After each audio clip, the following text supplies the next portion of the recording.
Hello, everybody. Welcome to episode 77 of the Titanforge podcast. I'm Dratnos, joined just by Tettles today. Hello, Tettles. Yo, what's up? Yo. We're here. Today we are not joined by Trell, as he has had his appendix explode and is in the hospital, making sure that is okay. It sounds like he is doing okay though, right? Yeah, he absolutely is doing fine. I don't know if the word "explode" is the word that I would use to describe it. Typically, you use the word "rupture," but yeah, Dratus, you can, All you right. can refer to it as you wish. I won't stop you. Do you want to? We can take a. He sent us a nice picture. Yep. Yeah. Okay. Here. We got his permission to show that picture. All right. Here's a picture of Trell from the hospital, doing good, giving us the old thumbs up. So, hopefully he recovers and everything nicely, and we'll have him back on as soon as he's good to go, whenever that might be. But the show must go on. So this week we are going to talk about some M+ stuff mostly. We are going to talk about Prideful Timings in every single dungeon and how to set those up, what the kind of meta is around that, and what the good ways are to set up good Pride Timings in every dungeon. And then we're also going to talk about some strategies, some tricks that you can use in each dungeon. They've been fixing a lot of bugs, but there are still a lot of bugs in various dungeons, and this is one of those things that can be like a barrier to entry for people into getting into keys, right? Is just knowing what the big time-saving things you can do, weird stuff that goes on in these dungeons.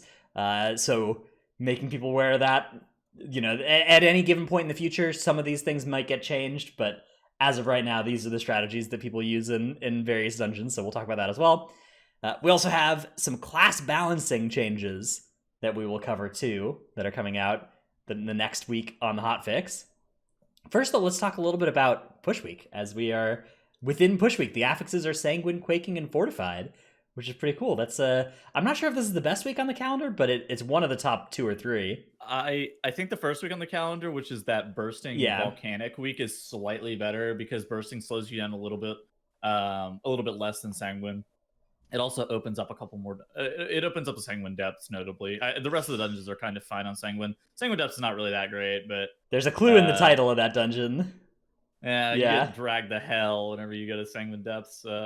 Quaking as well is kind of nasty in there too, right? Like your second boss with Quaking is sometimes it's rough. Probably not good. Yeah. If your healer gets locked out, you can probably just die to the castigate. Gauntlet with Quaking also. I mean, it's just the same narrow corridors that make Sanguine rough, make Quaking rough as well.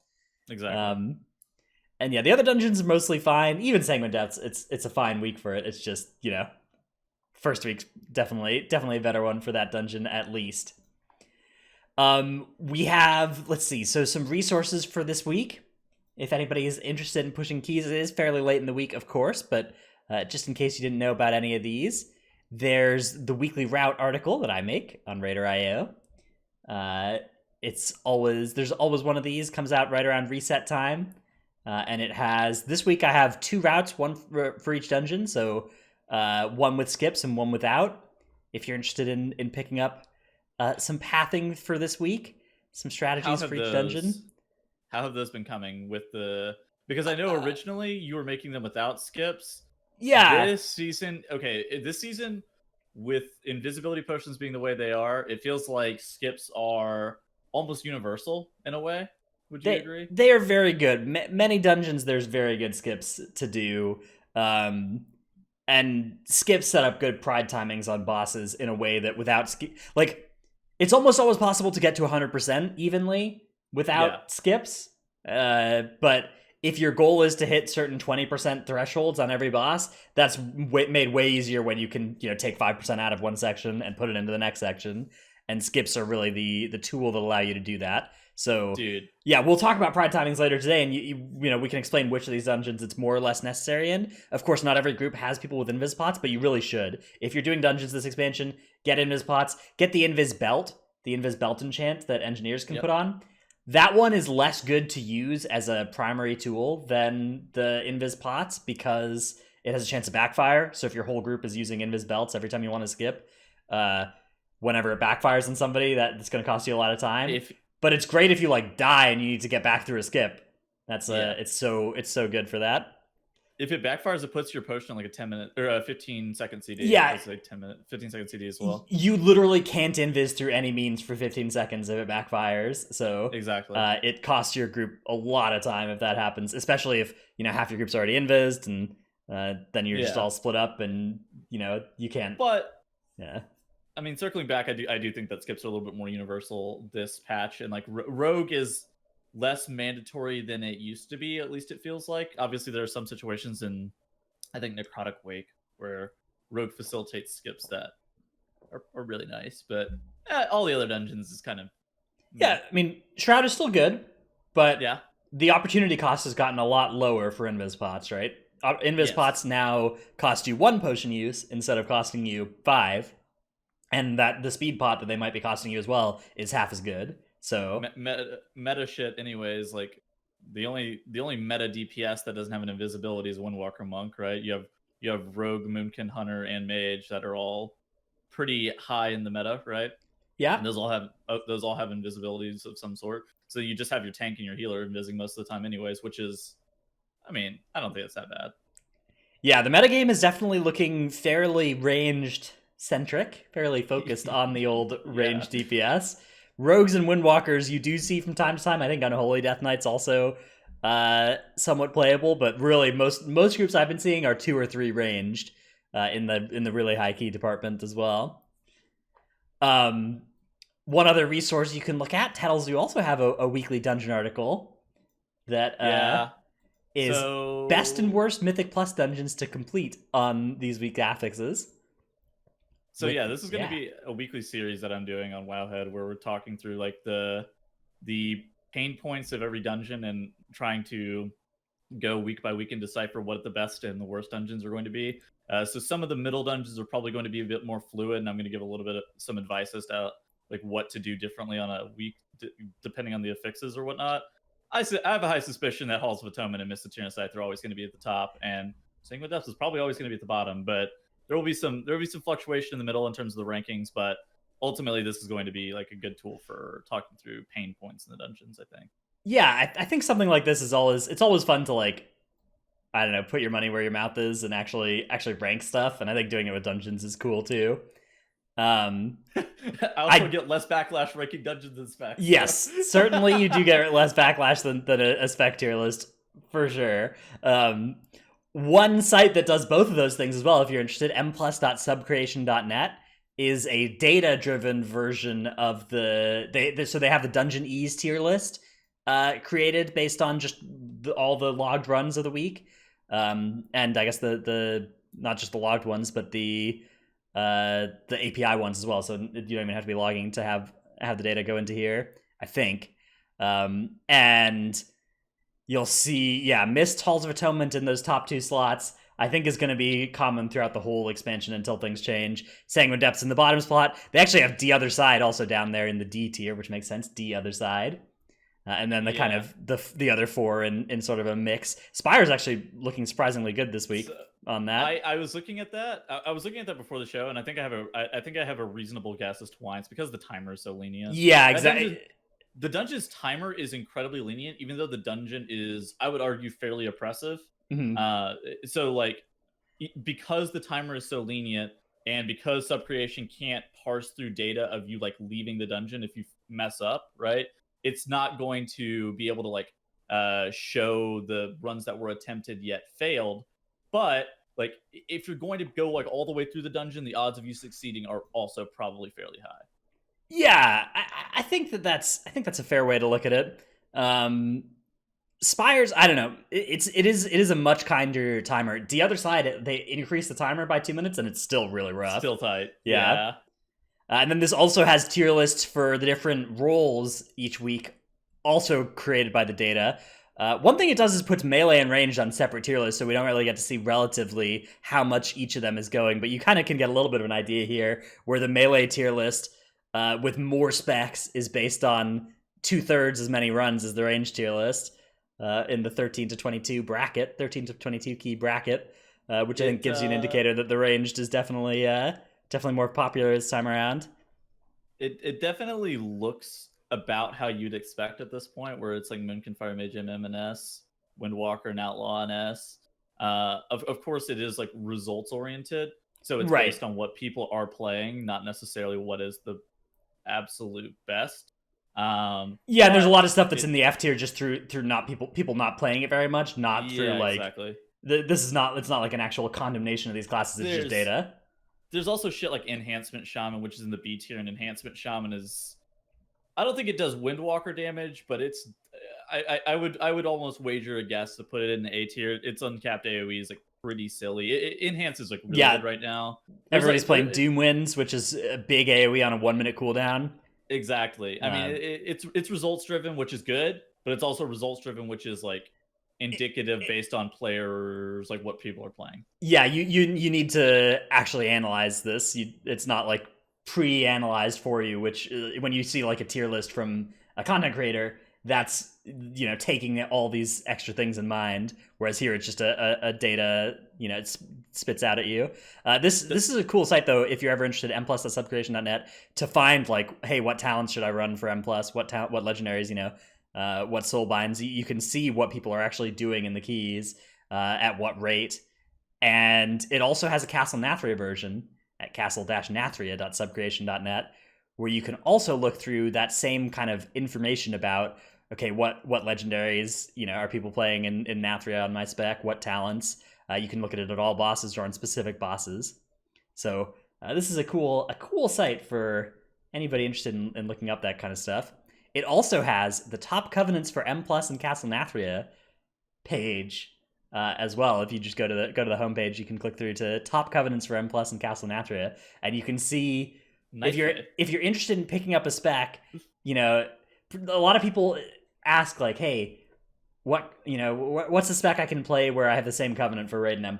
And this is something that it's not perfect, but excuse me, it can at least give you an idea of specs you can play where you're gonna not be pulled in two different directions for these two different forms of content. Look at all the Night Fae for ranged. This is yes, dude. Yes. I feel like almost like, okay, I feel like all tanks are like Kyrian. Yeah. All fucking everybody else is Night Fae. Yeah, I feel like this is even a little bit deceptive because like Kyrian Guardian Druid I think is something that people play in raid more as well. If it was something that people were like really seriously doing. Yeah, it's all the tanks are Kyrian. Literally everything else is Night Fae, it feels like, just from my experience. There are some. One thing this doesn't capture is like how close are the second best options, because some specs like, okay, Guardian, Brewmaster, Rogue specs have like 4 or 3 great covenants that you can pick whatever you want from, and then some specs it's like, okay, there's one option or you're trolling, right? I mean, there are, I think, 3 specs that I can think of that are Venthyr, which is Arms Warrior, Disc Priest, and Enhancement Shaman. Those are Venthyr. I don't know shit all about what else is Venthyr. You're gonna make your Resto Shaman probably play Venthyr for that's dungeons. That's what you're gonna do. Is Resto Shaman going Venthyr for Sanguine Depths and Halls of Atonement, having the option there. It's the move. That's what we're gonna see. Okay, do we want to? Let's see. We can do. Let's talk, since we're kind of in the area. Let's talk about class balance. Let's do class balance, and then we'll do tip of the week. Yeah. Okay, so we have class tuning in progress coming up next reset. First off, we have Blood Decay. Blood Decay buffs here. The Bone Shield armor strength conversion going up to 70% from 50%. So this is going to be something like instead of having like 40, 45, 50% physical DR, that's gonna go up by like 4% or something in terms of physical DR. Does it do anything? I mean, yeah, you're gonna see. So the 4 percentage points there, it's gonna be like a 7 or 8% decrease in physical damage taken. It's pretty good. Does it change where it sits in the meta? Maybe. I mean, this also is something that scales later in the expansion, right? The fact that this is a primary stat scaler, and that scaling coefficient has gone up. I think it's a welcome buff for the spec. I mean, Blood is the spec that got buffed the most last time around as well, right? Do you remember it was getting like, every other spec was getting like 5% aura buffs, and Blood was getting like 15 or 20% on a lot of its abilities. Yeah. But it's nice to see. I think that it's a spec that is still hurting from a set of nerfs that it received in 8.1. Yeah. Where like 10 different things all got destroyed at the same time. And one of those things was a flat armor coefficient nerf that this bone shield armor coefficient increase is likely to, I think, provide some relief there, because physical autos were just hitting the specs so hard. They're still going to be tough, but I mean, this helps. It does help. I guess since Blood is like one of those tanks that their EHP is their most important like metric, because if they're living, then they're infrequently going to be limited by stuff like how much they're able to heal or how much they're able to like really recoup. But if they're getting like, the alternative is that their effective health is so much lower than all the other tanks that they are liable to get one shot at a much higher rate because they are low EHP. Yeah, and this is a spec that, I mean, historically Blood scales really well later into expansions, right? Because like you start getting enough haste that you just really have infinite throughput, and as long as you can survive those one shots, you you require no healing, and everybody else does. So yeah, I think this is a good buff. I think it's nice to see. I certainly don't think it makes Blood the premier tank or anything this patch, but I think it makes it a lot nicer to be playing it. Yeah. Frosty K getting a 2% buff while a two-handed weapon is equipped. I don't know if this is enough to make two-handed Frost good. I know that dual wield is the meta for them. Well, I mean, okay, so the reason that dual wield has been the meta, I mean, not just for Frosty K, but you can probably also show Windwalker. Yeah, Windwalker Brewer are also getting this same effect, like, same thing. The deal with it is that you can also just have two weapon enchants versus one. I know, so for Windwalker is at least as well, Fist of Fury and Spinning Crane Kick reset your auto timer, which means that you just don't auto if you've got a two-handed weapon, like basically ever, but if you're dual wielding, you actually get some autos in. And that is a lot of extra damage. So I don't think this 2% changes things for Windwalker, at least. I don't know about Brew and Frost. But yeah, the second enchant is a huge thing about it as well. Brewmasters were playing like pole arms and shit already, right? I think you were playing dual wield if you could, but it was a lot easier. It's a lot easier to get one staff than two one-handed weapons, especially as a tank. Frost Mage, 9% damage buff. Whew. They need more. They need more. They're so bad. As a large buff. They are really bad. Yeah. Let me see if I can find. I don't even think they're 9% behind. I think they're like 15. Yeah, there's a good picture that I saw in Billy's stream. Let me see if I can find it.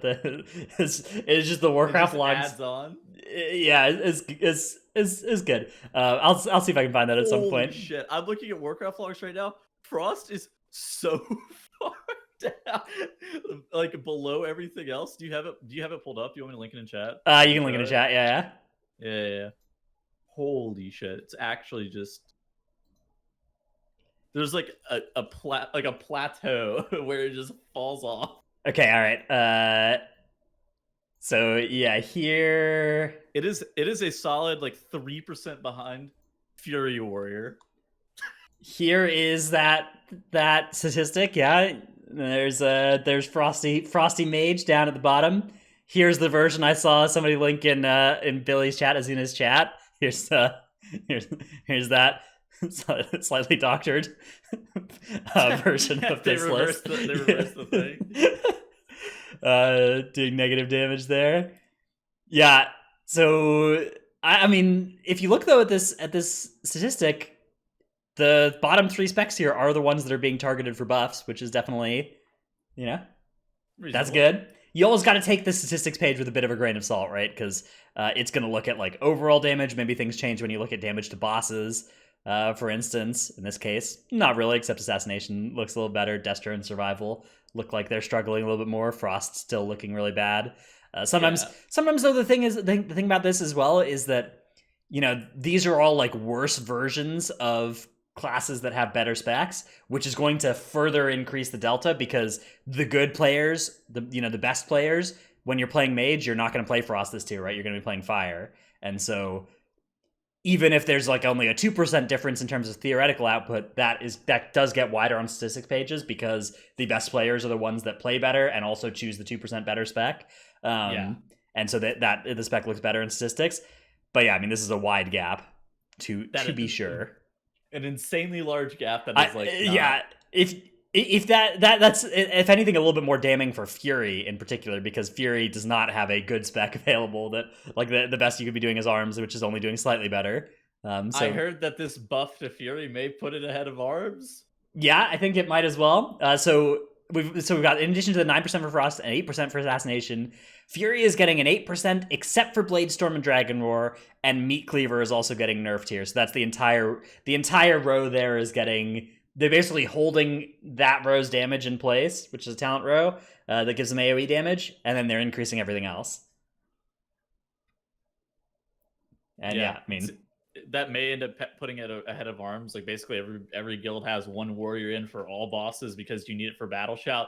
Almost all warriors right now are playing Arms, and almost all warriors right now are doing 5k DPS on Sludge Fist, battling against the tanks. Oh yeah, we could look at Sludge Fist stats for... Dude, oh my fucking god, Arms is so bad on that fight. Our warrior was doing like 5.5k, and I was like looking at our logs, and it was like 90th percentile or some shit, and he's like right above the tanks, and you're like, what the fuck? Yeah, I guess we can add in tanks and healers as well to this. And yeah, there's almost a bigger jump there. I guess this is Fury Warrior and Arms. There's almost a bigger jump there than there is to the top tank. Which is those brews, actually. Those Brewmasters pumping here. Again, this is based on what people are actually playing, right? Like, theoretically, Prop Paladin would, I think, be doing more damage on average on this fight. It's just that a lot more people are playing Brew, and a lot more good people are playing Brew. Brew also does a lot of damage. It does do a lot of damage, but Prop Paladin does so much damage. Although in this fight, it's kind of rough as a Prop Paladin because every auto attack could be the end for you. Brew is like... And then there's Holy Paladin. Yes. Above several of the tanks. Holy Paladin on this fight. Just thunking as long as they've selected the Venthyr Covenant. Yeah. Yep. I kind of want to see this. Does this have Covenant stuff? It doesn't, I guess. Covenant-based statistics. I think that would be interesting, though. Available. Yeah, they do have Covenant statistics, but it's not like readily available information. I'd love to see charts like this, but with Covenant stuff as well.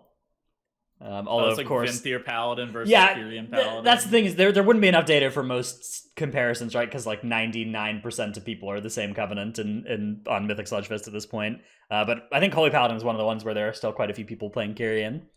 Dude, yeah. Which of course is fine. It's fine. I love that Blizzard Entertainment believes that we actually have a choice with our Covenants at this point, and are just subjected to playing. Several players do, but not Mythic Raiders. For the most part. Okay, let's move on. Actually, we can talk a little bit more about class balancing. Just some final thoughts on it. Are you surprised that there are no nerfs coming out here? No nerfs for specs like Windwalker, Marksmanship, Fire, Affliction, Balance, any of that stuff? Am I shocked? Not really. I think that I don't think that there will be any nerfs until like after the patch is like effectively over, like right as we start the new patch. I don't think there will be any nerfs. Are you surprised to see no like Covenant nerf or buff effects either? As we were talking about. Naya? I don't know. I mean, you could nerf Naya. You could nerf like Wild Spirits. You could buff like Warrior Necrolord ability. Those sorts of things. The stuff that like actually 0% of people are playing.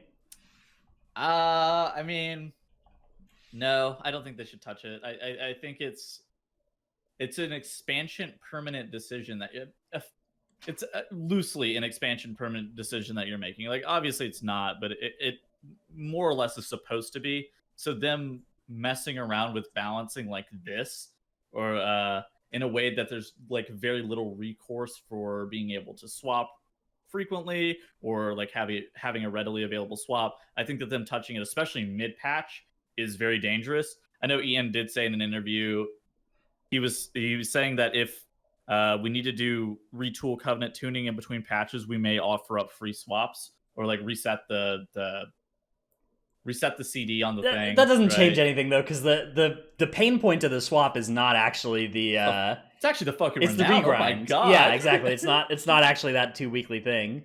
So yeah, like I don't know. I think that if you were gonna swap, it's kind of better to have already been that Covenant and already have its renown built up and just wait an extra weekly reset to do it than to actually swap to something that's fresh. Yeah, I do agree though. I think that it makes a lot of sense to avoid having a new best covenant for anything, and that's something they've done so far. So far, they haven't changed what the best covenant is for any spec. I think that when that first happens, that's going to be not pleasant for the people of those classes. There's already some implications that scaling is going to cause that to happen. For instance, Windwalker, Necrolord scales a lot better than Kyrian, so that's something that, like, even in next patch, it's likely to be better. And I think people are not going to be as happy when they do have to switch covenants for damage. But I think that Blizzard trying to stave that off for as long as they can is a good move, and I think that making it so that that happens like on major patches and not on minor balance tunings is also a good move. So, well, they only need to do it for I don't know, 3 patches. Yeah, you just need to keep the ball rolling a little bit. Just make sure that we don't have any force swaps. A little bit. On the other hand, I don't know. I mean, like, this is an expansion system, right? Yeah. So it's like it'll go away next expansion, and they won't have to deal with this shit again. And maybe they'll take what they learned from it, and they'll be like, "Oh, we like this part of it. Oh, we hated this part of it." I mean, I do think the system is cool, but I also think that well, and I also kind of like the balance philosophy being like this, like a light touch on balance. I think it's kind of nice to know that the same stuff is going to be good next week as it was last week, rather than like you might need to re-roll. In my mind, too much of the power comes from soulbinds. Yeah, the soulbind. I mean, the soulbinds are definitely. At least every covenant has a good soulbind, right? Ameni, Pelagos. Actually, all the Venthyr ones are good. Naya, they're all. I mean, if strong. you have bad covenant choices, then you're almost uniformly Night Fae. That was the issue, because that's okay. Is. If you also like Mastery, I guess is the okay. So like, Affliction Warlock is Night Fae purely because Naya is stupid, right? And it's just like there are other specs that are also like that, where it's like Night Fae really. Have you seen the Necrolord Rogue Ameni strat, where you're just your class ability? Okay, so your class ability is just like on such a short cooldown that you can just use it a bunch, and you can. So people are playing like Outlaw in Raid, and they're just like casting in melee, giving everybody the Ameni buff. Going out to range, casting their class ability, giving everybody there the Ameni buff, and they're playing support bot, lead by example, Ameni buff, giving everybody a bunch of primary. That is trash. It is kind of tragic. Anyways, let's move on. Let's move on to our tip of the week / clip of the week segment. My tip of the week is if you are doing Torghast, if you are doing the Soul Forges or the Twisting Corridors and you got the Soul Forges there, you can get this anima power, Flame Starved Cinders, to reduce fire damage taken by 65%. And the way you do this is you get the Ravenous Anima Cell, the one that lets you turn an enemy into an anima cell, and use it on one of those fire casters. So any of the guys that cast like Firebolt, Inner Flames, Flame Strike, all those spells, those fire caster guys, you hit one of those with a Ravenous Anima Cell and you will get this 65% fire DR, which is really nice against that Torment that deals a bunch of your max health as fire damage every few seconds. So that's my tip. Have you? What layers have the Twisted Corridor have you done so far? 8. I've done them all. Have you done them all? Yes. So how often are you going to do that for stream content? Very similar to how you got trapped in Horrific Vision hell. Never, ever. I will never again go into Twisting Corridors. I don't know, man. We were talking about Torghast going into this expansion, and I had pretty high hopes for it, but it is certainly Vertical Islands. It is there's so much squandered potential there. The biggest problem with Torghast is actually, in my opinion, that there's just you do the same build every time. There's like not actually like one of the biggest parts about roguelikes when you play a roguelike game for me is that you just play a different build each time, and you get to try and make something new come together and set some new cool combination of powers. But like literally every time you play Brewmaster Torghast, you just stack the Vivify power, and that's by far the best thing you can be doing. Every time you play like every single Twisting Corridors run, I just play the same build, and every time you do, especially in Twisting Corridors, it's amplified so much more because on 18 floors you will just see every single power that they have to offer your class or your spec because there's so few of them, and it's really a shame. Yeah, I mean, I think that they just there need to be like 5 times as many powers and like builds that you can go. But of course, it's not as simple as like that. That would represent such a huge amount because they kind of need to make sure that there's builds not just for every class spec combo, but also for every class covenant combo. And then they've also kind of locked themselves into you being able to change your spec, and so all the anima powers have to have functionality for each different spec as well. And it's just there's so much constraints they've put on themselves with the system that stop it from actually being a good roguelike. And given that it's not a good roguelike, it is a chore. Fortunately enough, you don't have to do it very long. I think most people, you probably only want like 2 to 3 legendaries. So right now we have like 1 ranked 4 and 1 ranked 2. So you're getting close to being done-ish. Yeah, it's rough for people that like playing multiple specs. That like some specs, you're just some people are like, yeah, I've got my 1 legendary that I build. It's my Bis Lego. It's for M+ and raid. I'm done. And other people are like, okay, look, I have like 2 different raid legendaries, 1 different one for M+, and I want to off spec as well. Like you're looking at spending your next 5 months in Torghast. But then you never have to go back. Yeah. Oh wait, you have to upgrade them again. Probably. Never mind. Probably next patch. You're trapped in hell. Torghast is it is vertical islands, man. We're going back every patch. It is a shame. I've had some fun in Torghast, but not it's not good. Let's take a look at your clip of the week. You should use audio on this one. Okay, yeah. This is good. This is good audio. I've watched this clip. So it's from Trell's stream. Here we go. Are we coming there, or are you bringing here? I'm bringing. You're trying to do this? I'm in card. Okay. I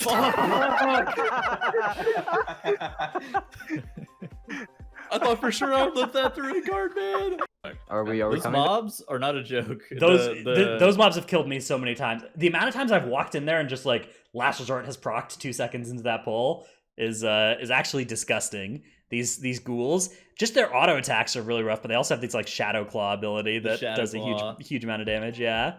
And you can see there it is. The Shadow Claws is coming out, and that's what kills him. Okay. Somebody also typed in earlier that you should turn me up a little bit. Okay, yeah. I have been adjusting it, but I'll do it a little more. All right, perfect. All right. So yeah, dude, those mobs are absolutely banned. Like you have to be super careful with them. I don't even know if you're. Some routes don't pull them. Some routes like I like to pull them. Pull 1 pack at a time. That is a pack. It's very similar to the Waycrest Manor ghouls after Lord and Lady Waycrest, where it's like, holy shit, these are going to murder your tank. Yeah, it's a tough pull to make for sure, but I think it is required from how good count they are for like they're you just gotta kite count. I mean, it's a lot of guys. They're 2 count per. There's like 7 of them. I guess there's 4 of them, but still. I don't know. Maybe it's not required. They're 2 count per. Maybe you don't have to pull them, but I think they're good. They're probably worth more than the Overseers, but like barely. Yeah, I know. It's not like there's good stuff you can pull in Sanguine Depths, right? There's whatever you pull is gonna suck. That's the issue. Is that there's always just a bunch of bad shit. All right. Let's move on to Shadowlands dungeon discussion. So before we start talking about Pride Timings, let's talk a little bit about the shenanigans and bugs that are still working in each dungeon. They fixed a lot of these, to their credit. There are a lot of buffs that have been, or a lot of bugs that have been fixed going into the last couple weeks, but some are still there. So first one we've got is Sanguine Depths, since we were just talking about that. Previously, there were several dungeons where stuff like this worked. You could get the weapons in Necrotic Wake, you could get mushrooms in Mistityrna Scythe, all before starting the key. Those have been fixed. What hasn't been fixed is the lantern in Sanguine Depths. You can go to that first lantern, kill a bunch of mobs, get a 7 stack of the buff, giving you 35% increased damage and healing, and then go start the key and bring that into those pulls in the actual M+ mode.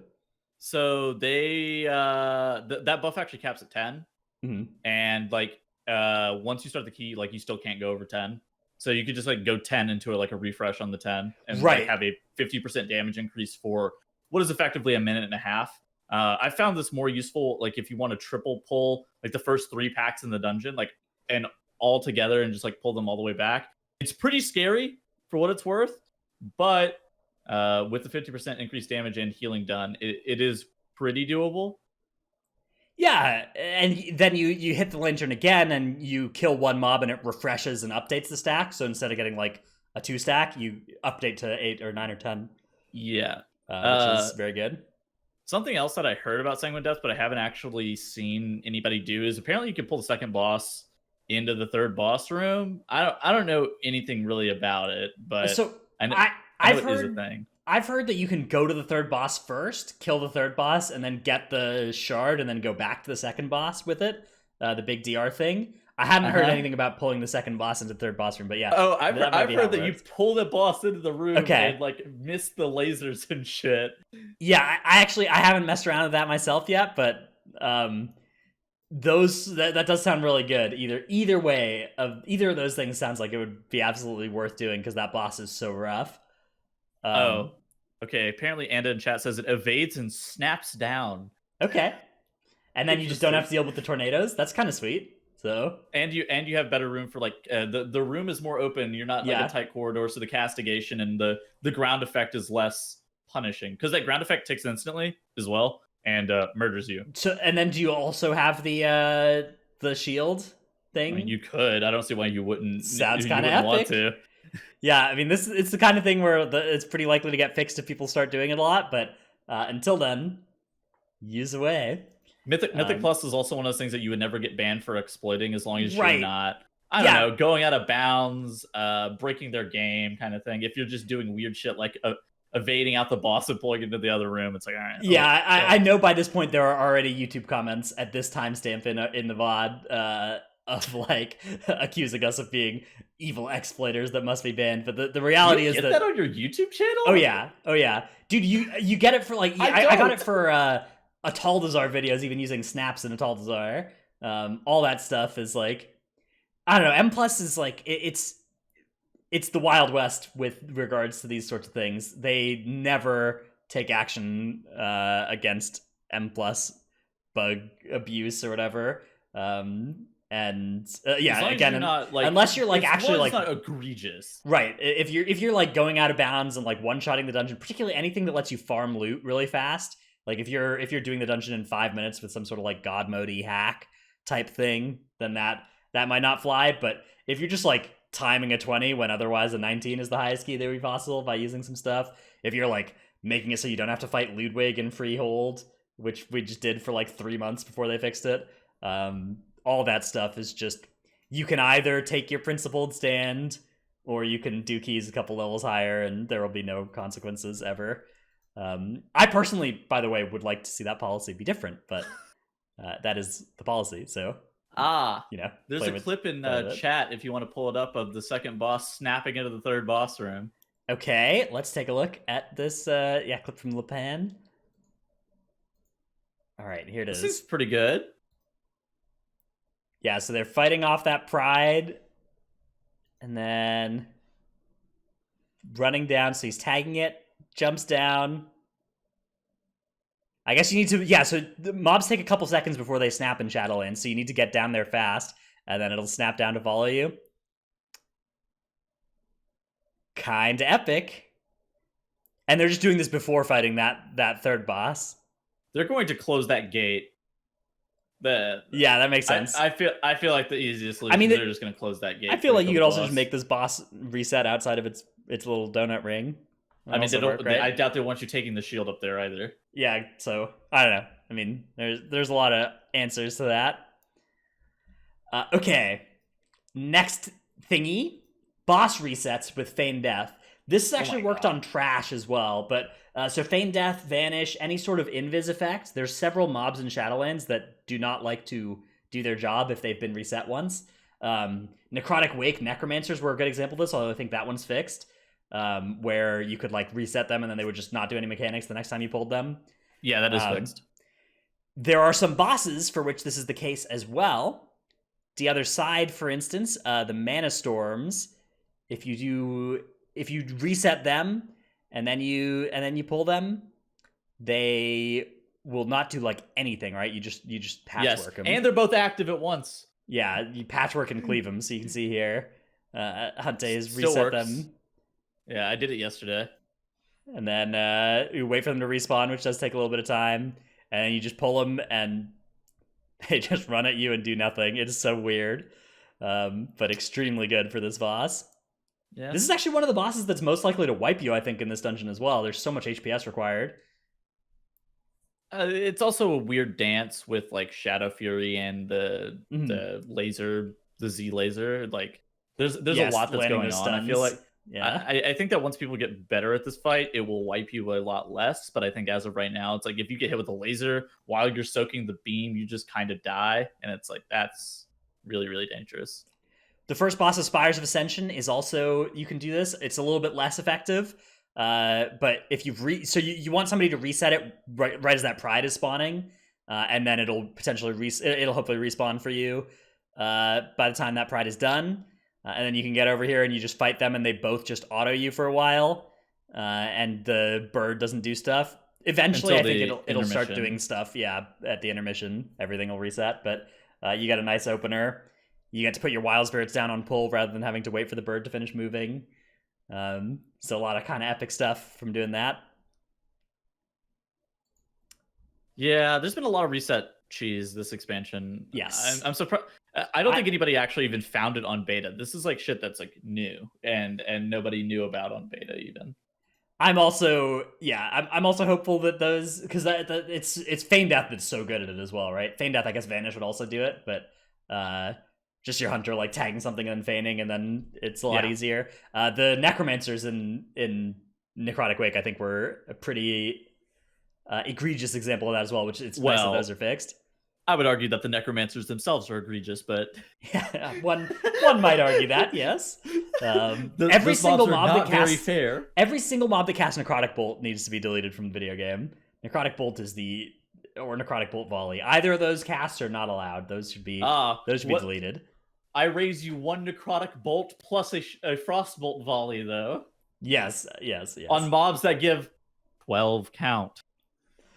And require all offensive and defensive cooldowns. Last one here is something that I actually think is not a bug that needs to be fixed so much as a finesse that's possible in Plaguefall. Plaguefall, the Plague Borers and the barrels, usage of those can give you a huge amount of extra time in this dungeon. If all of your Plague Borers and barrels are exploding on important targets versus, overlapping with each other, and you can save a tremendous amount of time. So here's an example of a great way to use those first two Plague Borers, is you can pull them onto, you can either use them for Prideful, which is really good, or you can use them on the first boss. You just time their explosion with when you pull the boss and watch what's going to happen to this boss's health bar.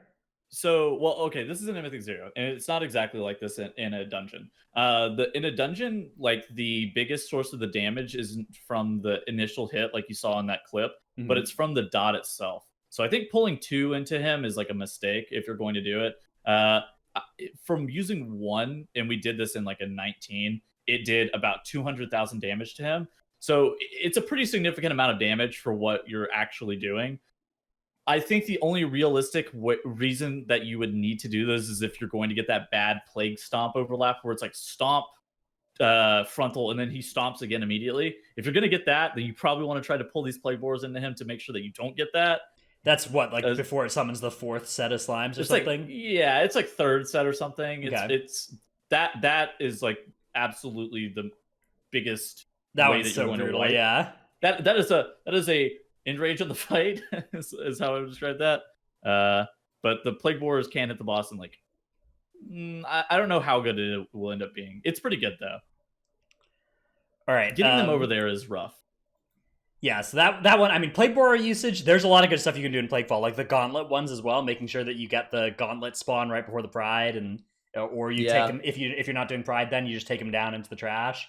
So I guess this is like a tips section. I didn't really prep a clip for this, but I would recommend, if you're going to pull that Spinebreaker pack before the little tentacle area, I would recommend invising past that Spinebreaker pack, killing two of your tentacles or however many you're going to kill. Start the Plague Borer bomb spawn, and then tag the Plague Borers. Go pull the Spinebreaker pack and use the Plague Borers to kill that. That Spinebreaker mob actually just fucking murders your tank. And so any way that you can, I don't know, bomb them to death is probably of great benefit. Yeah, the infinite spawning plague borers are really powerful. Using them for a lot of counts is good. Even if you're not doing that, like even if you're skipping that pack, there's the two little mobs that are near it that you can pull separately on the other side of them, and you can just tag those and bring them into your first tentacle. Yep. And that's a for free way to get some extra count.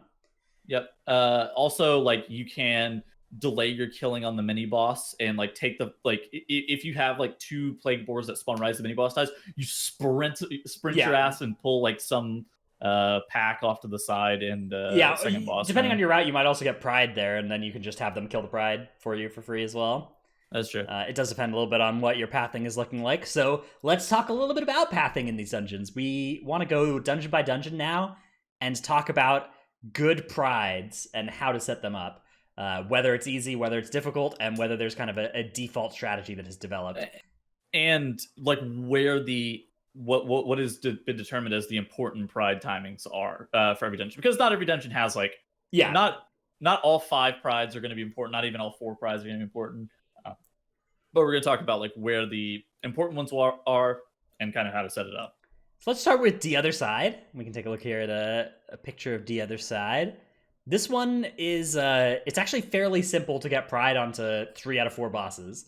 The only thing you need to do to make this happen is you just go, instead of going into Hakar, you keep clearing trash down to where Mechagon is, and then you do a U-turn and you go Hakar, and you get your 40% pride onto Hakar. This is a really easy way to facilitate pride. Then you just go Mechagon, you get pride onto Millhouse and Maleficent easily, and then you can get it onto Dealer, whatever, Zymox. I guess that's Dealer. It's not Zymox. Dealer Zayeva. Dealer Zayeva. Yeah, there we go. We're gonna call it Dealer Zymox or Gimdi. I could smell it from a mile away. I'm gonna call it Dealer's Ironic for sure. And then so that gives you pride onto all the wing bosses. You don't get it onto Muezela, and you don't really need it from Muezela. Muezela is like, it's That's not how you pronounce that word. What? Muezala. Muezela. Okay. Muezala. I'm sorry. I'm sorry, Tettle's lore master. I yield to your superior lore knowledge. That's a boss that you can set up the pride onto, particularly like if you just like avoid pulling the raptor pack right next to it, you could get the pride onto it, but it's not really worth. Yeah, it's a hard boss though. That boss is hard, Muezala. Whatever. Hakar is really a tough one though. It's really nice to set up your pride onto Hakar. Dude, okay. I did this dungeon. I did DOS on a 19 on a 20 this week. Holy shit, that fight sucks. Like it scales really hard. Yeah, we're like, you battle through the final 15% on that fight because it just gets such big blood barriers. Yeah, you're just like, why is this so much health? Why is there a 5% blood barrier? It's like, holy shit. Your warrior's just like shattering through. Yeah. Yeah. Very cool. But very, very easy to set up good prides in there. You can also shroud and set up a 20% onto Hakar. That'll get you an earlier lust, which is better, but it is a little bit harder to facilitate. Yeah, I mean, that's what I did early in the season. I'm not exactly sure if it's even good, but like the general route for setting up the 20% pride on the Hakar is like, because the reason I don't even know if it's good is because of like how your bloodlust ends up working out. So like in a traditional DOS route, you'll bloodlust the first pull of the dungeon, and in the 20% pride in Hakar, you have to save it. So like you just do the landing pull, the second landing pull, shroud all the way in Hakar's room, and then do the 4-pack. That procs your 20% pride, and then you take the pride into the boss and you lust. But like, I'm not even sure if that's good. Like I have played that before. It's a weird first lust of the dungeon till lust. It ends up being about like 5 to 6 minutes in versus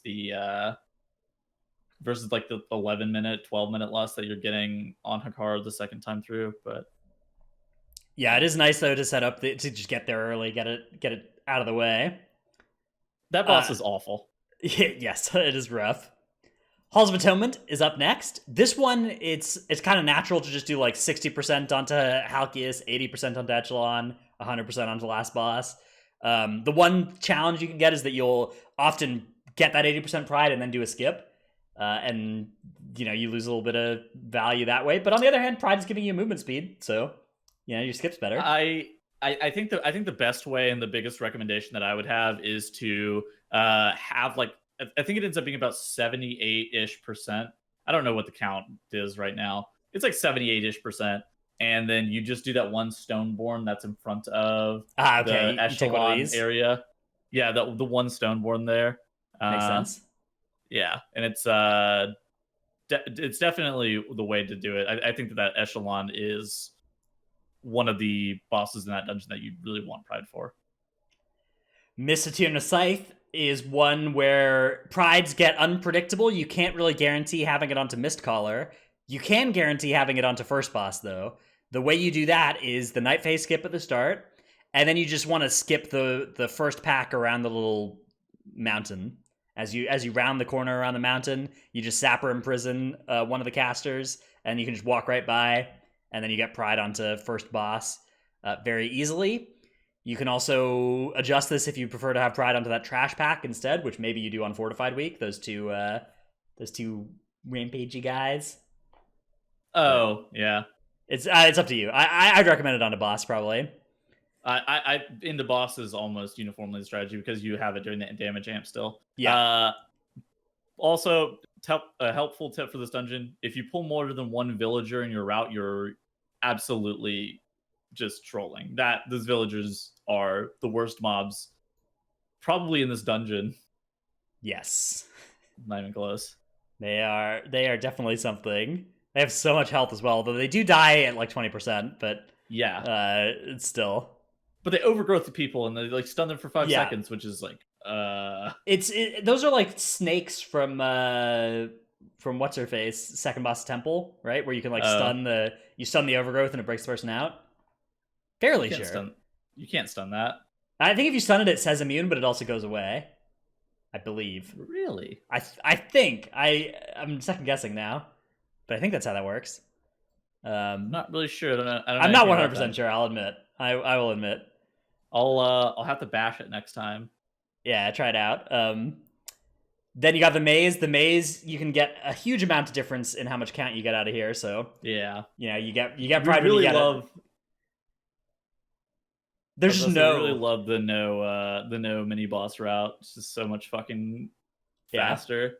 There's no gameplay there's no decisions to be made here, right? It's not like you ever get a chance to pull extra or not pull extra, so you really are just on rails that section. But you do then get to react at the end of the dungeon. One thing that this dungeon has that's pretty easy to do is you can do your 100% pride after the last boss, particularly if you're skipping some stuff at the start. You're very likely to reach the last boss without that pride, and then you can kill the boss and then kill the 100% pride. So let's talk a little bit about that as kind of a general strategy. What are the cases where you would want to do 100% prides after last boss versus taking it into the boss with the buff? So I think if your timer is incredibly tight and the final boss is also easy, I think very infrequently is it worth to actually kill the pride for the buff. I think the buff that it gives is like not worth the opportunity cost of having to spend the time to kill it. Like the buff is not bad, right? But you do have to take time to kill it. And while it does give you some damage, it's not giving you would choose to delete it if you could, right? You would choose for Pridefuls to not spawn for the most part, with a couple of exceptions. You would rather like it speeds the dungeon up if you skip it. So exactly. It also makes the dungeon easier though to do that. So if the timer isn't tight, you should just kill that pride and then take it into the boss, right? But if you get to miss and you only have like 3 minutes left, you just do boss and then do trash, and that will be faster than doing trash and then doing boss. You can also like invis and shroud or invis or shroud and like take 80% pride into the boss and then back pull. That's the best of both probably worlds. A little bit quicker. Mm-hmm. That definitely is the best way to do it. Single target pride is almost always better for like lining up on single target in terms of time than it is on AoE. But it does speed you up your trash as well, so it's not like it's bad to use it on trash either, but usually I think it takes more time off the dungeon if you use it on single target, so if you can. There are a couple other dungeons where you can do this, but I think Mist is the easiest one. Mist is the dungeon to me where I think it's most natural to not pride the last boss and instead get the pride after. Plaguefall is not one of those dungeons. Plaguefall, you are always going to take pride onto that last boss. You kind of want pride for every boss in this dungeon. They're all so rough. every single boss in this dungeon can just murder you, but it's really hard to set it up onto that second to last boss. So you kind of are just working without it. Do you have any tips for Pride Timings in Plaguefall? I think the first boss timing is the one that's the weirdest because it depends on how you're doing the.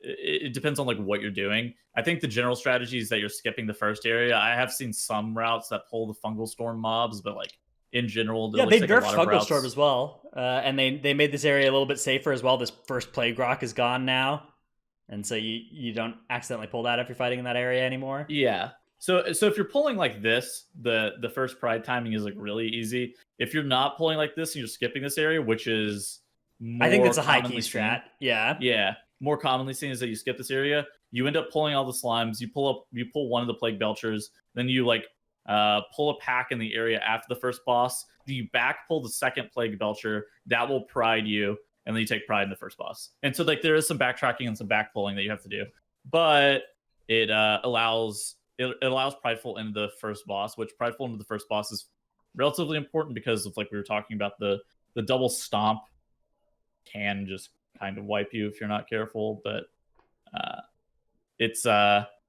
I think that both routes are okay. I think that the second route that I just talked about is definitely more of a high key strategy because you don't want to pull those fungal storm mobs because they're so annoying to deal with. Yeah, these mobs are pretty good though. If you have a mage as well, they can spell steal that big buff, the fungal infusion or whatever. Yeah, that stacks on them. Very nice. So there's definitely optionality here. I do think, yeah. I mean, even if you pull this first stuff as well, you can just get your 20% pride and then get your 40% back onto first boss. That's also a legal option, but yeah. Either way, that first area is where most of the gameplay in Plaguefall in terms of tactics and strategy is before you finish that gauntlet. Once you finish that gauntlet, you're kind of on rails for the rest of the dungeon. I would also say that for people who are doing this dungeon's timer is so lenient that as long as you don't wipe your the way you make 95. The timer so lenient is the plague board. Like the plague boards just do half the dungeon for you if you do it right. Exactly. That is if you're not going to use them to their fullest, then the timer actually gets, you're actually doing all these mobs' health yourself, and the timer comes back a little bit. But if you can do this, if you can execute this section successfully with like 0 to 1 mishaps, you're going to have so much time on the clock. Yeah, you'll have like 30 minutes. I guess that's true. If you use 0 bombs and 0 plague boars, yes, the timer may be a little bit more strict. If you use 0 bombs and 0 plague boars, though, I do have to question a lot of things. It's kind of like Toldegor in that way, right? Where like there were kind of two different experiences that people had in Toldegor, because like if you were using the cannons for a lot, it felt like such a free timer, and then they like buffed they increased the timer in that dungeon after the first season because like normal players are just like not doing that and having a lot of trouble. And sure. I feel like Plaguefall is the Toldegor of this expansion in that sense, where like the coordinated groups that play together a lot are going to have a second trash section that is just done in like 2 minutes and everything's dead and it's great. Yeah. And then the less coordinated groups are just going to run in here, kill that first barrel, wipe, and then just come in here and have to kill it again without the barrel, and like it's just a huge disaster. We've all been in those. Maybe you haven't been in those runs, but I've been in those runs where you're just like you're limping through this section and like none of your barrels are hitting, none of your plague boars are hitting. You're like wiping and resetting mobs, and it's just a nightmare. Yeah, using the mini bosses plague boars is like pretty nice too. Yeah, exactly. Yeah. It's able to save you a lot of time on the overall cadence of the key. Plus, tanks take an absolute truck ton of damage in that area. So like being able to kill those packs as quickly as possible helps a lot. It's tough as well because they need to facilitate the positioning while also just getting autoed for their whole life bar. Anyways, let's move on to Sanguine Depths. Sanguine Depths is a dungeon where the Prideful Timings in here, one thing that can really help is if you can get Prideful onto that second boss. It's not always the easiest to do, but if you're willing to do some skips, for instance, you can get Pride onto first boss, second boss, and fourth boss fairly easily. And Pride onto this boss is really valuable to Tarvold because that is a challenging boss. The longer it goes on, the more likely you are to get depleted through all your stuff as well. And just having Pride on pull makes that first ad melt as well. It's really nice. I was reading about a route that allows you to get Pride onto the first to have Pride on the first 3 bosses. I didn't do enough research into it to be able to figure out how it's done, because like it's not a linear route. Like I don't know what they're doing, but it's not a linear route to be able to get Pride like that. So it makes me wonder if they're like pulling weird shit in the Gauntlet room. But I do know it's possible. But the only ones that really do matter are the first and the second boss, like Dratnus was saying. So make sure that you have a route that is devised to have Pride that spawns right before the second boss, and have a route that is devised to have a Pride spawn right before the first boss. Will be great benefit to you. I think getting Pride into the first boss is like really linear though. Yeah, so you don't even need that hard of a skip. You just walk past the brute, the patrolling brute, when it's not in range, and that's pretty easy to do. But yeah, Pride onto second boss does require a little bit more finesse, unless you want to overpull the dungeon. If you want to overpull the dungeon, that's fine too. But I would not recommend that. Yeah, so if you use my route with skips, for instance, you can you get Pride onto first, second, and fourth boss. You don't really need it for third boss, although it is. I have played with getting it on third boss, and that's also pleasant. It's not a bad thing. That boss is actually. I don't mind if we do pick up Pride for that boss, of course, but it is less required. I'd say the second boss is really the breaker in this dungeon. Once you start getting to high keys, the first boss is also a breaker. All the first and second bosses are the hard ones. Third and fourth bosses are just walks in the park compared to the first two. This dungeon also is very similar to Plaguefall in the sense of like the timer is like super lenient, but like the dungeon is so hard. The first 2 bosses are like really crypt keeping in terms of being able to get through that dungeon. Absolutely. All right, now Spires of Ascension, unlike Plaguefall and Sanguine Depths, is just hard all the way through. Every single part of this dungeon is hard. Every pull, every boss, it's all difficult. There is no escape. The entire dungeon is brutal. Prideful Timings here. First boss is a free Pride. That's just a natural Pride. One thing you can do if you want is CC the Mender in the pull before the first boss, and then keep it into the Pride or into the boss. Either of those options is nice. Into the Pride is what I've usually been doing, because it casts that weapon buff, imbue weapon, and then you can dispel that, and the weapon drops on the floor, and it gives you a huge amount of damage if you pick it up. So using that to make the Pride easier, using it to make the boss easier, either of those things. I've never actually used that weapon on. I've actually always CC'd the Castigator, which does the Burden of Knowledge cast. I've never CC'd the Mender in that pack, but I do think that like CCing one of the caster mobs is of great benefit, because shit to deal with, like the Rebellious Fist from the mech dude. Do you know that Shaman Windshear is enough to get every fist cast? Yep. You it's tight, but it's doable. Windshear very strong. Shaman, man. Yeah, Resto Shaman, extremely good. Although, I mean, you could do it with 2 melee kicks as well, but it is obviously a lot better. It's a lot less efficient to do it that way, because those kicks are just fully committed, but mostly off cooldown. Then after that, you have a tough dilemma with where you want to set up your rest of your Prides. So the main strategy I've been doing is, you can see on screen right now, Tettles, if you want to see my kind of default pathing through here, is to take out the stuff on the right, and then U-turn, go to the left, and just run through everything that way. Is this what you like in here as well, or do you do this another way? This is the route that I've been playing. This is the Nerf Tank TV route. It's like, I'm trying to figure out like how good it really is. I think it's slower in terms of the like relative to the timer of the dungeon. I think that going right is just strictly quicker. I think that going right is also a lot more difficult, whereas going left, you have to just like CC mobs, pull a squad leader solo, then kill the pack, and then go again, right? Which is like, it's really good, but at the same time, it's just slower, as opposed to doing a double Goliath, which is, not exactly reasonable. Yeah, no matter what you do, there's bad stuff in this dungeon. You can't escape it. And then you get Pride onto either second boss or onto the trash pack behind it. Usually I think Pride spawns after you kill 1 or 2 guys in this trash pack behind it. And so you're like, I don't know, it's rough. It's a rough Pride timing around here with this route. Yeah.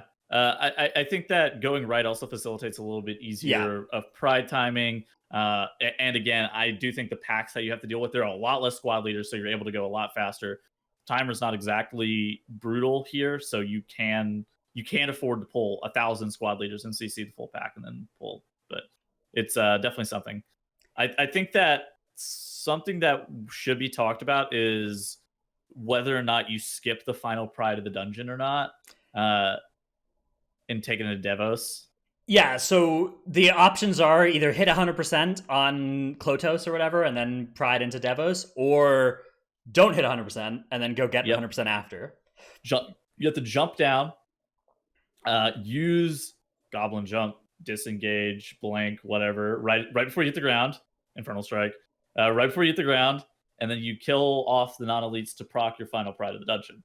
Alternatively, you get pride off of Klotos, like Dradna said, and play it into the boss. Devos is not hard. Strong...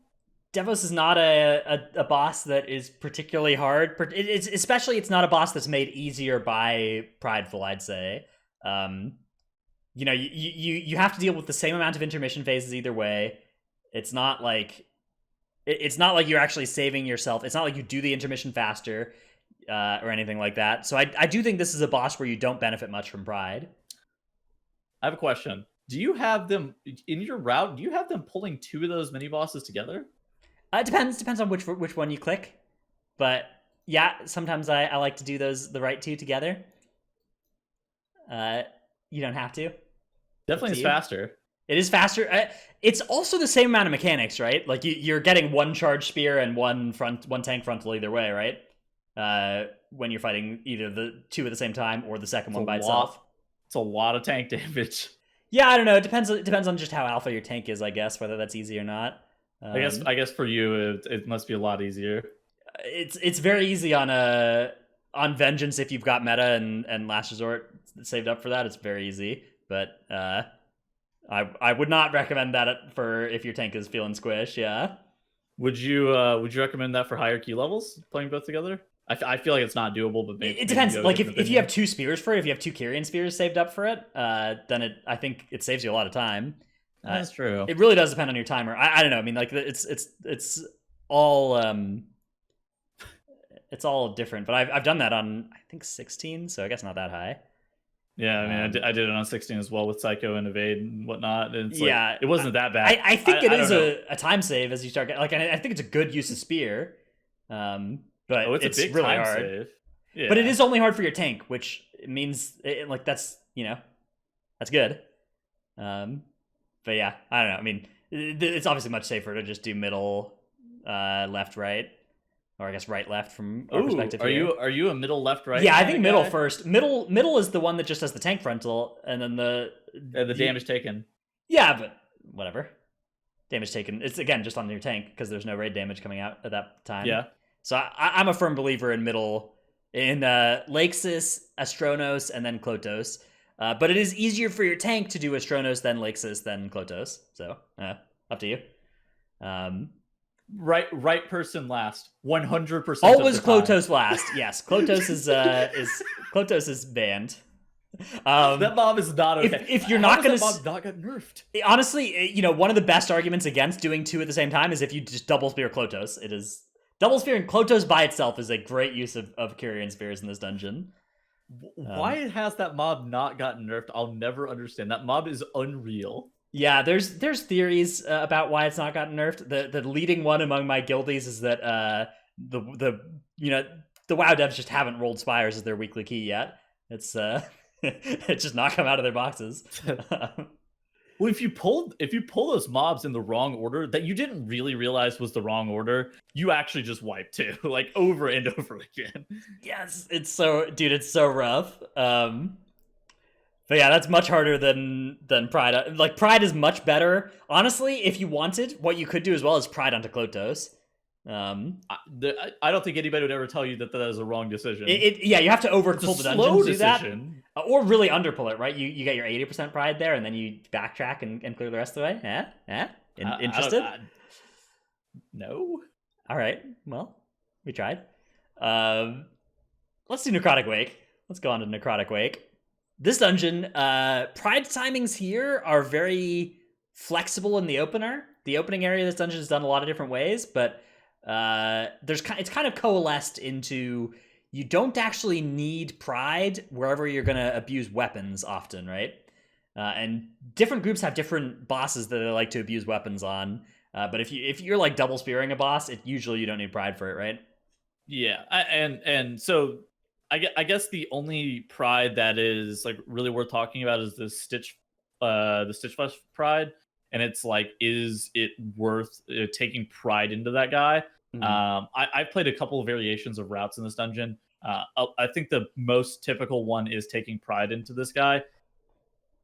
The issue arises if you have weapons on him because you don't need the pride. If you have the spear and the hammer, the Stitch Flesh just dies, and you don't need pride. You can just literally spear and hammer him, and then that allows you to then skip the 100% pride because you will kill third boss, kill the final boss, teleport back to the beginning of the instance, spawn your final pride off of some random mob that you get at the beginning of the instance, and then you're done.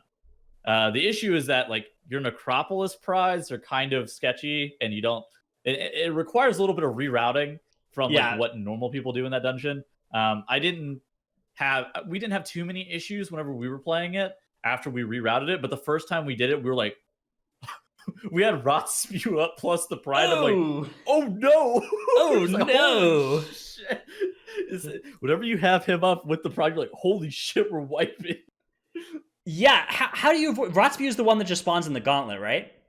Yeah. How do you avoid it gauntlet? Wasn't the rot. Okay. It wasn't the rot spew one. It was the other dude in the front right. Okay.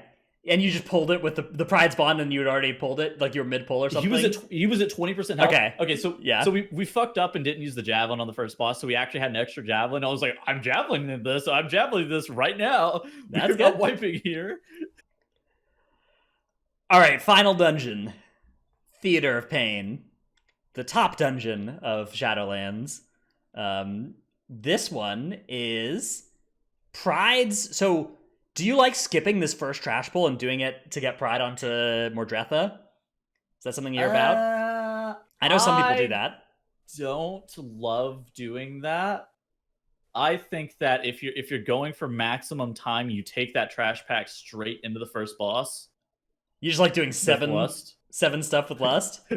Yeah. That's fun. That is the state of the game currently where you're allowed to do that. I think that with Sanguine, it's a bit rough to do that. But I don't like taking the final pride in Mordretha. I think that...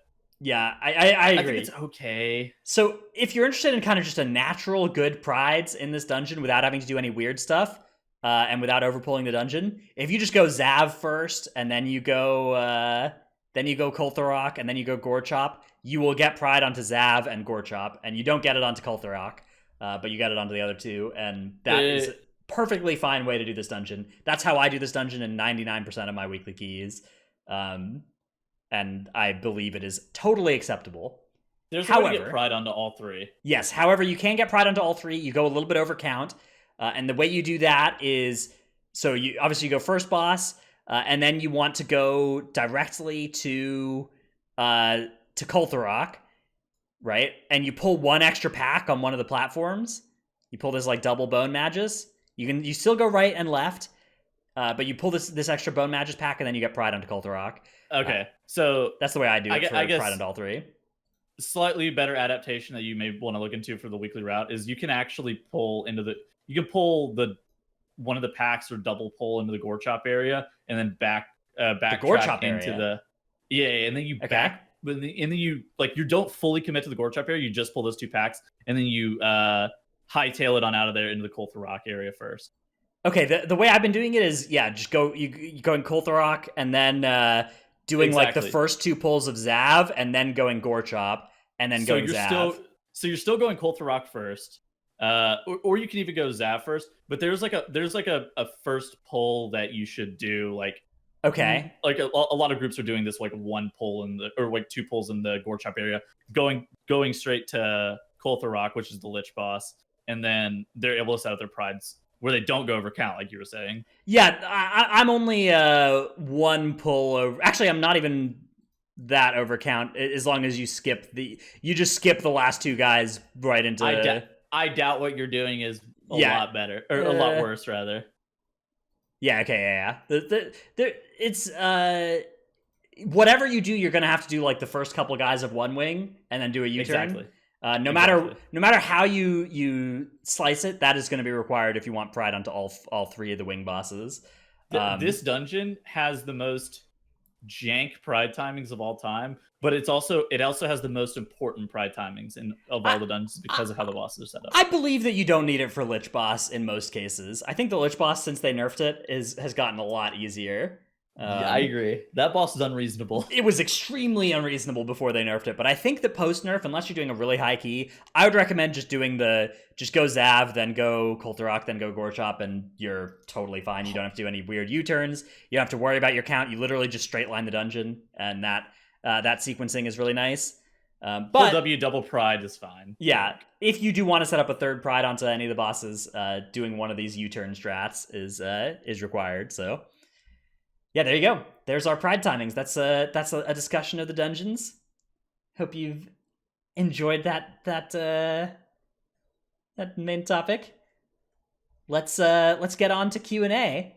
But first, we have to thank our supporters of the podcast at patreon.com/Titanforge. Thank you so much for the continued support. They are Paul of U.S. Proudmoore, Soulbinds are just an underdeveloped dating simulator, Riley, Delete DH has ended friendship with Demon Hunter, now Death Knight is my best friend. Gopher. Hi, I'm Mac, and I'm a Balance Druid reroll because Melee is cursed this tier. King of Skills, Zuko, Jaw, I Wish I Was Ratnos' Dino Pillow, Chromed, Trekkie, The Marshare, Regulus, Never Nude, Chewy, Denathrius, aka Daddy embracing new anima to habilitate Revendreth into usurping Shadowlands. All right, I'm back to making funny names, but I haven't thought of anything yet, so you'll have to wait till next week. Sonara, Brad Ceratops, Gino the Boomer, Necris, Revdil, another DH, Nevuk, Sinmora, Eevee, Frosty K New Meta, Stevenson, an unnamed benefactor, Take Light of the Protector and Frenzied Regen off the GCD, Woebone Xenoverse, No Trick, I Scheduled a Tettle's Flame, Sire Dematicus, call the law offices of the Sean Gill if you've ever been a victim of the Iron Fur bug. You heard about this bug, by the way? The Iron Fur bug? I read about it in a Discord that we're in where you were explaining how it worked, too. Yeah, here's how it works for those who don't know. If you Iron Fur, and then you shift out of Bear form, you lose your Iron Fur stacks, but the game remembers when you would have lost your Iron Fur stack. So if you go back into Bear form and Iron Fur again, and then that point in time passes, you'll just lose an Iron Fur stack early. Relative to when you would have previously lost it. So like, say at 0 seconds you Iron Fur, and then you shift out of Bear form at 1 second, and then Iron Fur would fall off at 7 seconds, but you shift back into Bear form at 5 seconds, hit Iron Fur at 6 seconds, you just lose that stack immediately at 7 seconds, because that was when the first one would have fallen off, and that timestamp is still... The game is still remembering to take away an Iron Fur stack from you at that time. It's because Iron Fur is just coated with duct tape because of the weird way that it stacks but doesn't refresh. So yeah, it's fun. I'm surprised that they don't have it. Well, it was fixed for forever, and now it's just broken again. Yeah, it's only relevant if you are like cat weaving or owl weaving, but if you do that, you do get punished. I watched Dorky. You watch Dorky just like he'll just like call for trees, go owl form, and just AoE for 10 seconds. That's exactly what I was about to say. And then at the end of every dungeon, he like clicks on his overall and is looking at how much damage Starfall does as his overall. And he's like, hell yeah. And I'm like, I fucking hate this. Yeah. It's very, very cool. Dymat, Syncope, Gamer Dad in Training, 40, A Few Weeks Without Death, Supra, Lufer, I Guess I'm a DH main at heart, Hanny is going to pump in Shadowlands, Nyx, My Brother Needs to Play More and Stop Being a Noob, Flick from Ascendance, Van Heelen is taking a break, Long Live Bubble 07, Gallic, Brusif, Chewy, Dratnos Rats Abyss, I'm Fired Up, Be Looking Like McLovin, Dabrowski, T57, M Sanity, eSpace EU, now recruiting, and Please Let My Survival Hunter Have a Raid Spot. Best of luck with your Survival Hunter. Surf kind of frags in Mythic Plus, though. Yeah, that's Robbie Fortnite out there doing the Ruby Fortnite. That's Undad's Hunter. Roberto Fortnite. Yes. Very, very big damage. Doing the Lord's work. That guy has not done like a single serve key this expansion. He's still waiting on getting his legendary, from what I know. Yeah, he did a lot of damage on beta. He's been RPGing it up. He took an M plus RBG squad up to 2400. Got those 233 weapons. Pretty big. Shit. Did you get 233 weapons yet, Dreadnoughts? Oh yeah. Do you know I was the world first elite Kyrian demon hunter? How much did you pay for that? Zero gold. Easy. Interesting. Just a little bit of friendship with the PvPer in my guild. Very easy. So the moral of the story is to have a PvP in your guild. Look, man, it was really easy. We like win streaked up. We lost like 2 games. It was really free. Just crunch people. We went 1-1 against CG's team. Took one dub off them. Lost one time. It was a lot easier. Okay, we beat them once when they were playing Shaman and lost to them when they were playing Paladin. I have a hatred of Paladins from PvPing, man. I don't know if you feel this way as well, but like every single time I queue into a Paladin of any spec, it's okay. Like you queue into Rep Pallies and you think it's bad, and then you queue into Holy Pallies and you're like, oh my god, this is much worse. And then you queue into Prot Pallies and you're like, why is this game like this? What the fuck is this? Yeah, exactly. Prot Pallies are not fair. For me, dude, like we're like 25-50 right now playing double boomy disc. Oh, yeah. And I swear to God, we're trapped in RMP hell. Yeah. Like every game is getting Rogue Mage Priest, and our comp is not very good versus it. So it's like every single time we just get trapped, we're like, fuck, I'm done queuing. It's so tough queuing into such intellectuals, Rogue Mage. Wait, Rogue Mage are you players. raiding? Are you raiding today? What do you mean? Nerf and Tank asked Stratnus why he's raiding on a Saturday. Are you raiding today? It's I'm just playing the video game, Okay, whatever, man. All right, let's go through Q&A. Look, we're just a couple of homies getting together. If we happen to have 20 people ready to go and raid and pull some bosses on an off night, who would we be to not do that? When do you start raiding? Like 5 hours. Okay. No rush. I was supposed to PvP with Corey soon, and I was like, wait, when are you raiding? Look, it's just a little bit of overtime. No big deal. Let's move on to Q&A. First one comes from Thalirian on Discord, who asked, what are good ways to get mobs out of Sanguine pools who cast a non-stop, non-interruptible attack, like the Hunters after second boss in Halls of Atonement, without Sigil of Silence or DK pull or Druid push? So Sigil of Silence doesn't even work on those things. If it's not interruptible, Sigil of Silence isn't going to help. You need to either pre-place your Sanguine puddles so that they're not underneath mobs while they're doing that, which requires you to have thought about it 10 seconds before it happened, or you need a knockback effect of some kind. You can also outrange. Yeah, so having your tank outrange will keep them moving, which is nice. That's the forethought thing, though, right? Because like as soon as it starts, it's too late. If you don't have Typhoon, if you don't have Death Grip, it's too late, right? Yep. But yeah, I mean, just thinking ahead. If your tank is kiting that pull like they should anyways. If we're thinking about the first pull after second boss of Echelon in Halls of Atonement, the one with the 3 bears, yeah, you got to run from that. And the double Houndmaster. Yeah. But yeah, I mean, stuff like Rebellious Fist, right? The Goliaths and Spires, it's kind of like the Motherlode Peacekeepers, where they'll just sometimes cast for like 7 seconds uninterrupted. Oh, dude, they also have that shield recharge that anima. they cast too. Yeah. So you just got to make sure that you don't drop Sanguine under those mobs, or it's going to full heal. I don't know. Next question comes from Riley in Discord, who says, I watched Preach's Roundtable, and both Limit and Echo would like to not have splits or BOEs be a huge deal for the race. Do you think Blizzard would ever offer a server for the World First race? No. I don't think they should. I think they should fix BOEs being as much of a thing as they are right now. I think that the BOEs should not be a substitute for 3 Mythic Mythic clears, which is what they are right now. Buying BOEs from the auction house on your raid is like, it saves you 3 weeks of gearing, which is wild. I mean, also on top of that, like a server for the World First race means that you no longer have to put any effort into your live characters realistically. Depending on how it's set up, of course, like there could be character copies or whatever else.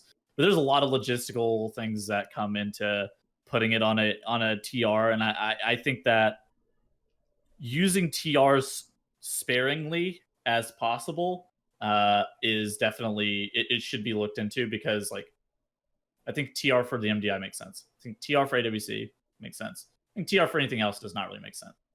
I think that like if any world that makes splits not an issue, you basically would be like removing the gearing component from Race to World first, and I think that is an important component. I think that all up until now, deciding whether you wanted to gear that 5th hunter or that 2nd shadow priest or whatever, like those decisions should matter and have mattered in the past. And we're talking about a different thing if those don't matter. We're talking about a different thing if it's just 20 characters of whatever class and spec. I mean, and the prep doesn't do anything. How do you also gatekeep who's allowed on the tournament realm versus not? Like, there are Chinese guilds that are relatively competitive, but Fat Shark Yes is like world 4th.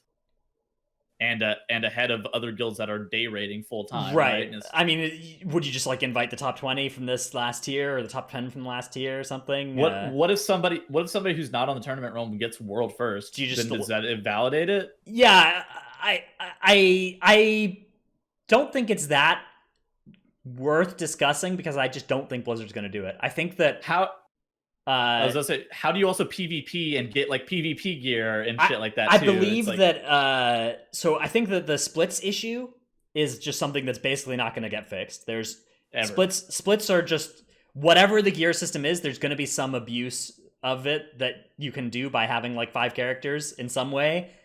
Literally, unless they make gear not tradable, and even then, you would just do splits and just play you'd just play 5 Moonkin through 5 clears and just play whichever one got the most gear on Heroic Week. And there's no way to avoid that being incentivized from Blizzard's end, right? So splits are always going to be a thing for top guilds. There's always going to be something degenerate you can do with multiple characters to use all your time. The only way you make splits not a thing is you make it so required to be on a main character that's where you spend all your time, right? You make a degenerate, like, 70-hour island grind that needs to get done week 1. And in that case, that also sucks. And they'll still find a way to do some kind of splits with just potato characters. The BOE issue is fixable. The BOE issue, I believe, affects more than just the Race to World first as well, and should be fixed, because it is dumb. It is dumb that spending 4 million gold per character gets you such a huge power level bump. The BOE issue is almost completely independent, I think, in my right. mind. That's something that they can fix without needing it to like. I mean, that's just a fix that is not world first fix. I think that for the most part, we just need to get out of this mindset of like Blizzard fix the Race to World first for us, because Blizzard is not going to fix the Race to World first. They're just not going to do it. They like anything that you want to see different in the Race to World first, it needs to be done by community actors, by the guilds. So it's we can keep petitioning Blizzard all we want, but it's just not happening. It's pretty. They've made their position pretty crystal clear on like tournament realm, on global release, and we got to come up with either creative solutions as community or accept that it is the way it is, because they're not changing it. That's my take on it, at least. I don't know if you disagree. I agree. I don't think that. I think that people would want it to be interfered by Blizzard less, anyways, than they realize that they would. Yeah, there's nothing like turning it into an official esport just comes with so much baggage that it is nice that it doesn't have that right now. It's nice that it's a community thing. That there are a lot of upsides to that would not be apparent until it was gone. Anyways, I think Race to World first owns, and I would love to see some community solutions to some of the problems that we have here, but I think that that is where they're going to have to come from. Okay, that's our Q&A, and that's our show. We'll be back next week, hopefully with Trell if he's feeling up to it. I hope he's doing well. I hope he seemed like he was doing better. I heard he's going to be able to get out of the hospital by Tuesday. Yes, just in time for Tyrannical Week. Fog. Very, very epic. Anyways, that's the end of our show. We'll be back next week with another one. Bye, everybody. Bye.